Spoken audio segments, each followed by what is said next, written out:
Hi students, welcome to WAPSI. In this section, we are going to deal with the crash course on KCET entrance examination. Okay, I am going to deal physics with you, and my name is Justin Joshi, and welcome to WAPSI. Okay, actually, the physics is classified into several sections, and I just sorted it into classical mechanics, electrostatics, magnetostatics, electronics, thermodynamics, atoms and nuclear wave optics. Okay, in this first section, I am going to discuss classical mechanics with you. As a first question, we can move to is for a particle executing simple harmonic motion at its mean position. Okay, there is four options there. Velocity is 0 and acceleration is maximum, and velocity is maximum and acceleration is 0. Both velocity and acceleration are maximum, both velocity and acceleration are 0. So we want to know about the properties on the velocity and acceleration. Okay, I will draw an example for a simple harmonic motion as a pendulum. Okay, you all familiar with the pendulum. This is the main position and this is the farthest position.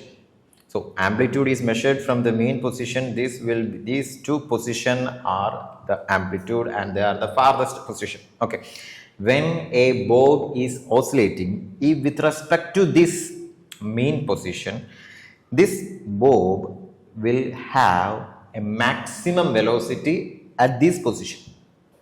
Okay, we know that in this position the velocity will be maximum, but this bob come to rest and retrace its path towards its mean position when it reach its amplitude. Okay, so we can conclude that the velocity is maximum at its mean position. This is a practical example. By theoretical, we know that velocity is equal to omega root a square minus y square. What is omega? It's angular frequency, and a square, a is the amplitude, the distance from the mean position to the extreme points. Okay, and y is the displacement from the mean position. Okay, at the mean position y is 0, so v is equal to omega a. That means it is maximum. So velocity is maximum in the mean position. But when we are come to the acceleration, the equation for acceleration is minus omega square y. Okay, minus omega square y. At the mean position, we know that y is 0. So acceleration is 0 at the mean position and velocity is maximum at the mean position. So which option is correct? Option B, velocity is maximum and acceleration is 0. Option B is the correct answer. Okay, we can move to the second question.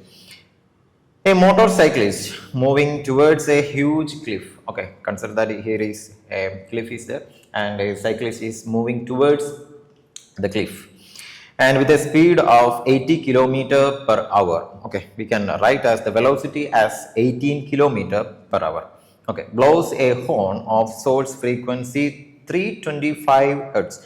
So we can write the F as 325 Hz. Okay, if the speed of the sound in air is 330 meter per second, okay, speed is given as 330 meter per second. See, the difference is the unit of this velocity of the cyclist is in kilometer per hour and the speed of the sound is 330 meter per second. That means one unit in kilometer per hour and the other unit is in meter per second. So we want to convert the unit of this velocity as 18 into 1 kilometer is 1000 meter. 18 into 1000 divided by 1 hour. 1 hour is 3600 seconds. Okay, we can cut these zeros and 180 divided by 36 is 5. So velocity is 5 meter per second. Okay, frequency is given 325 Hz and the speed of the sound is 330 meter per second. Okay, and the question is, if the speed of the sound is given and the question is the number of beats heard by him is. Okay, the cycle is coming towards the cliff, and the question is the number of beats, and the equation is directly given. The number of beats delta f is dependent upon the frequency is multiplied to the Vs, the speed of the source, divided by change in the speed. Okay, so speed of the source is 5 meter per second and the speed of the sound is 330 meter per second. So the frequency 325 is multiplied by Vs is 5 divided by the 330 minus 5. So it will give the delta f is equal to 325 into 5 divided by 325. See, the calculation is very simple. 325 will cancel each other and the answer is 5. We can check the options. Yes, option A is the correct answer. See, the first option 5 is the correct answer. So moving towards the third question. An athlete runs along a circular track of diameter 80 meter. Diameter is given, so we can write D as 80 meter. Okay. The distance traveled and the magnitude of displacement of the athlete. Okay. The first question is distance. The second question is displacement. Okay. Covers in 3/4 of the circle.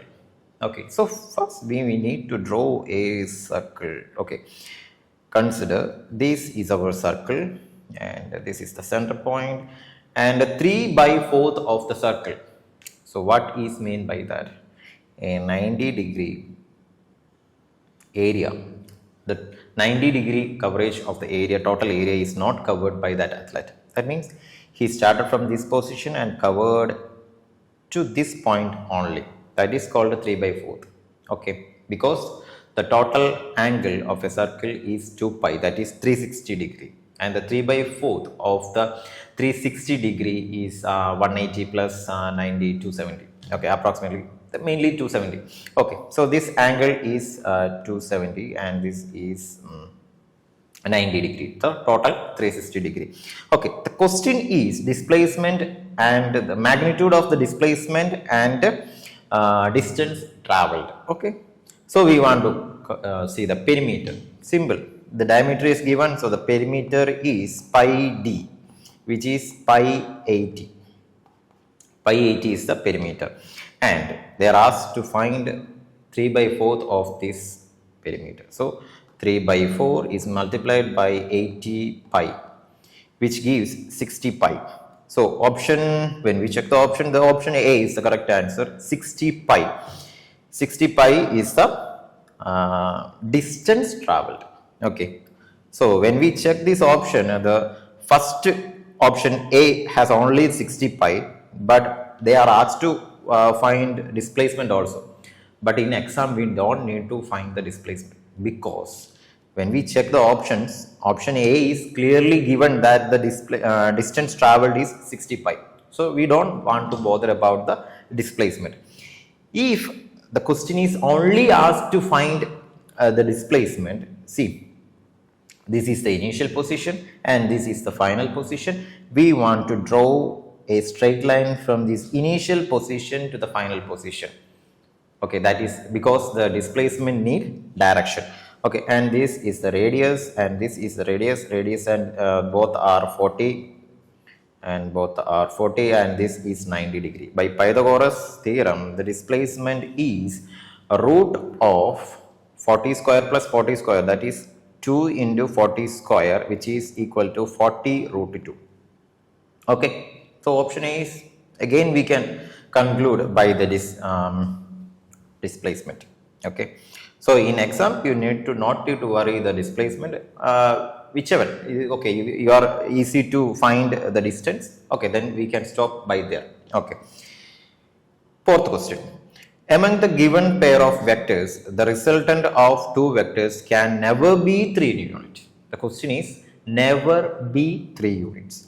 The vectors are option A, 1 unit and 2 unit. Okay.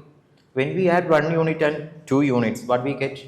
In vector addition, it has we want to bothered about the direction of these vectors. If this is the first vector A and this is the second vector B, it gives the minimal because they are in opposite direction. So they will cancel each other and a small, that means the minimum result will give.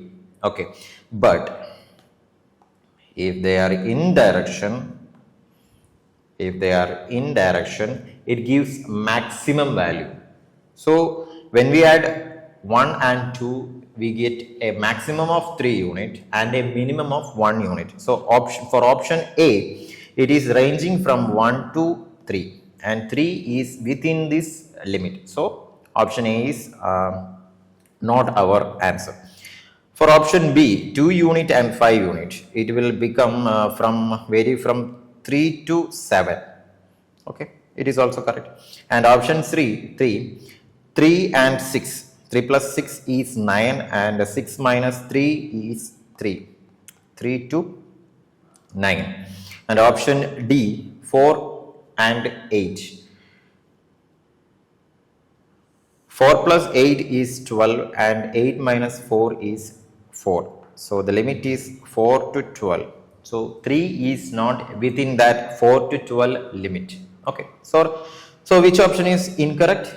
Option D is the incorrect one. So they are asked never be 3 unit. So option D is the correct answer. Okay. So fifth question. This question is little bit tough. Okay. Focus on the question. A block of certain mass is placed on a rough inclined plane. A rough inclined plane. Rough surface will oppose the motion. Okay. That should be in your mind.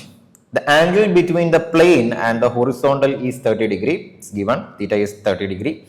The coefficient of static and kinetic frictions between the block and the inclined plane are 0.6 and 0.5. Okay.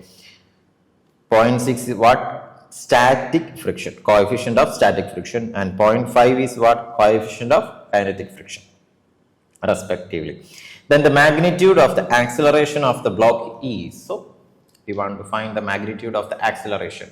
So acceleration is the component of force. So we are only bothered about the force. Okay, we can calculate the force since, okay, this is a mass of block M.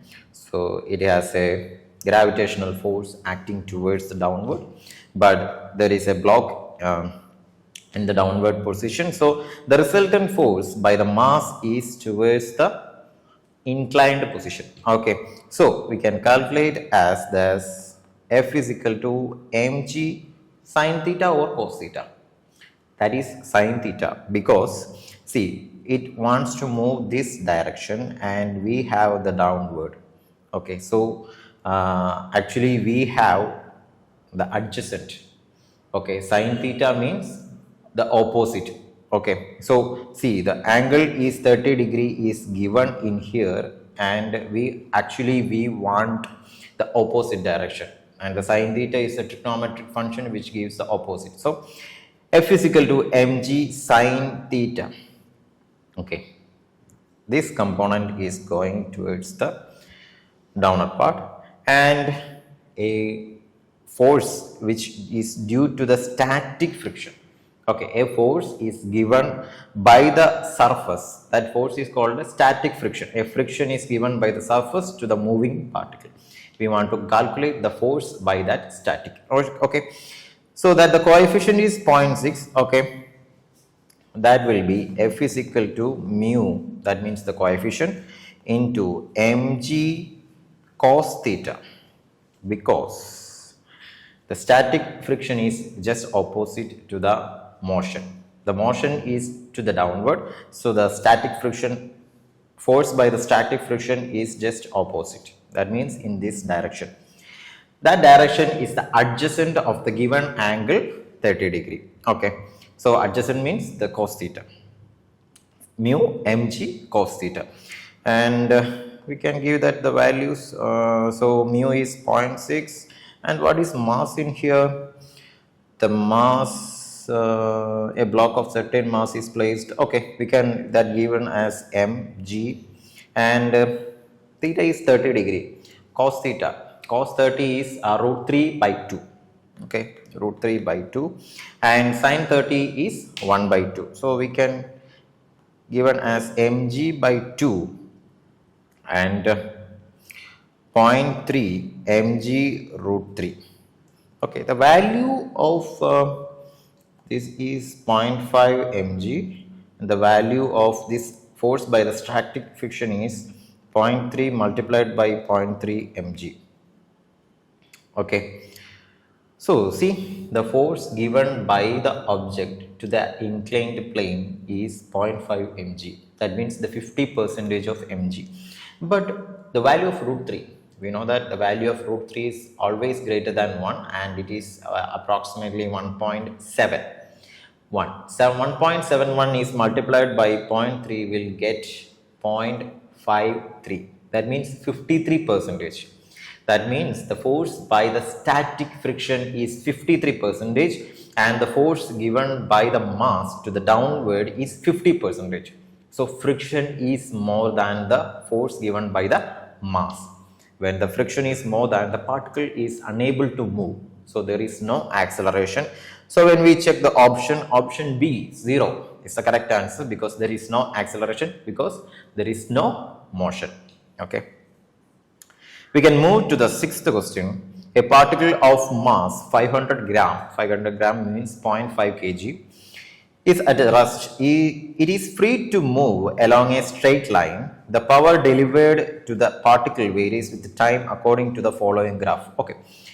In the x-axis the time is given, and in the y-axis power P in watt is given. Okay. And a particular mark done is here, the 5.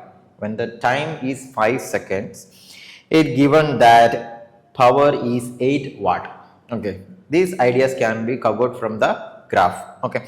The momentum of the particle at t is equal to 5 seconds is, we want to find the momentum. Okay. So we want an equation which connect power, time.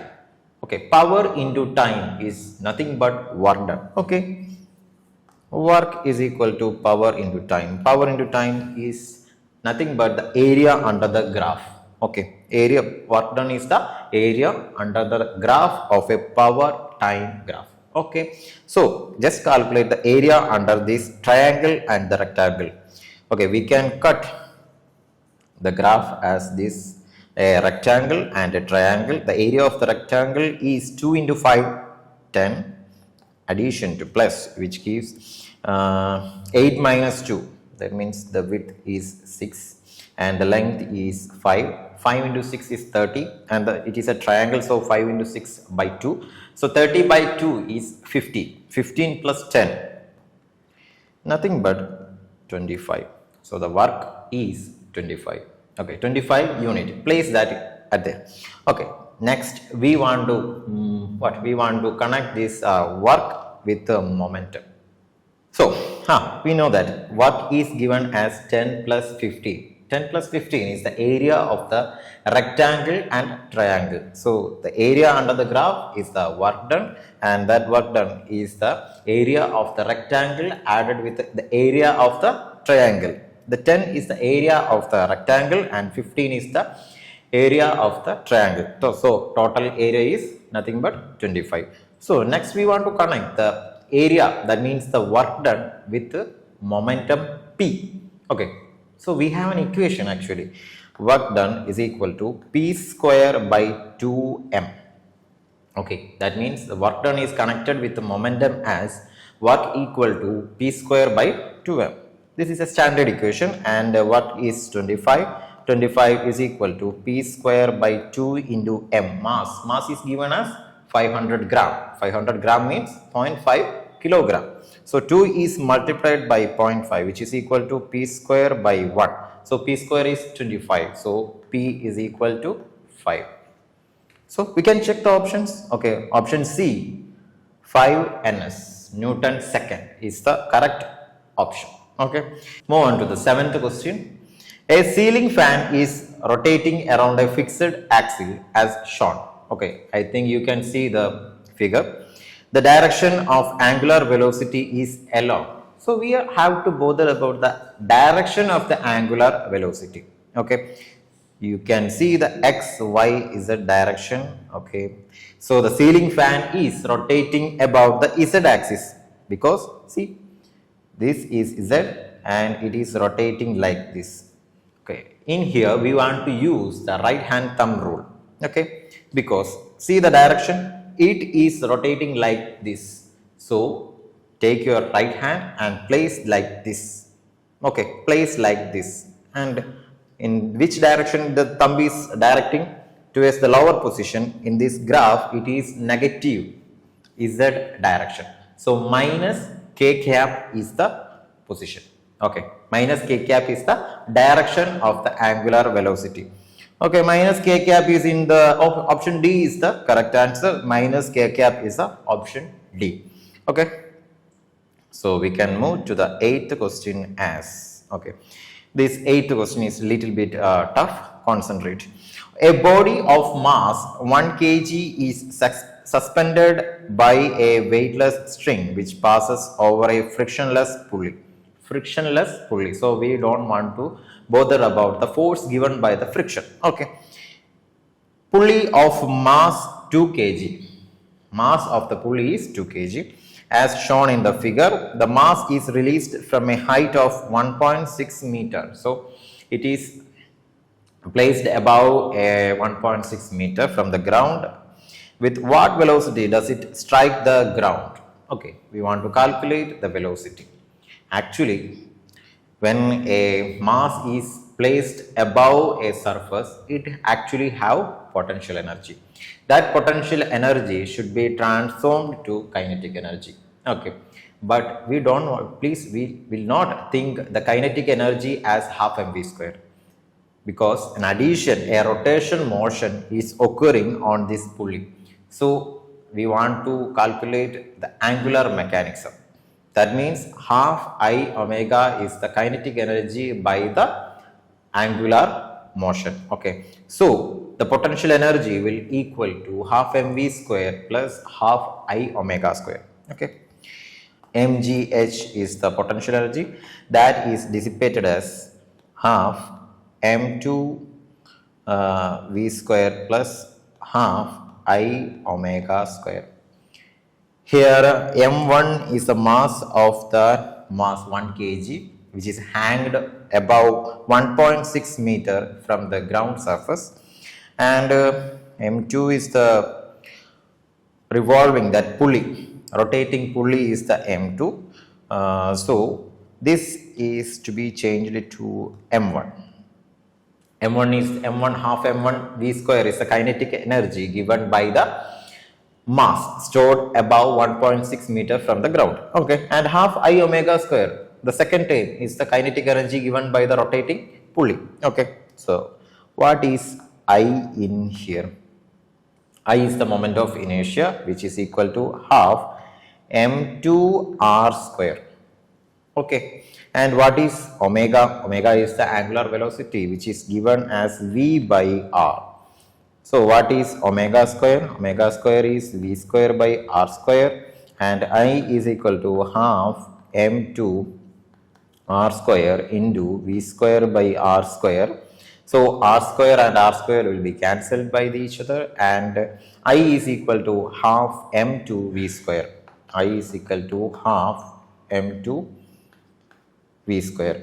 Okay, now we want to put that equation to the above equation as like this.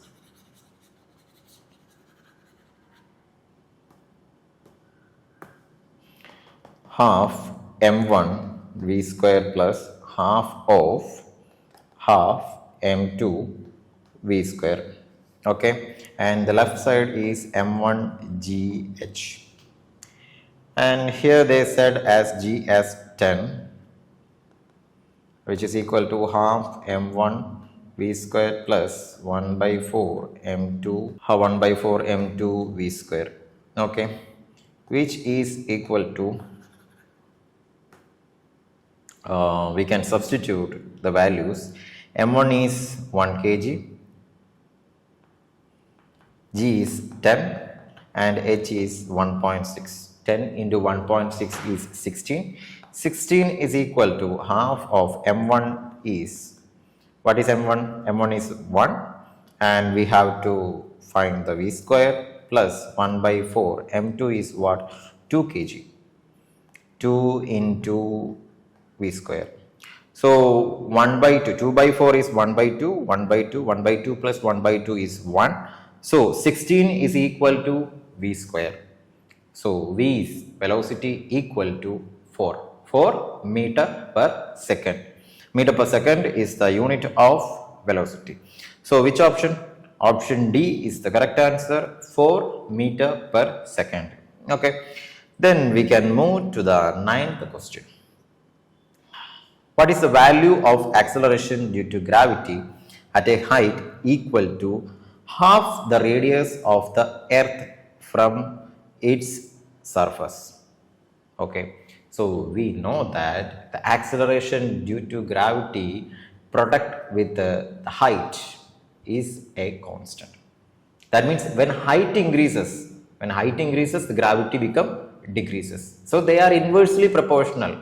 When radius increases, the gravity decreases. Okay, so they are inversely proportional. So we can write as gr is equal to a constant.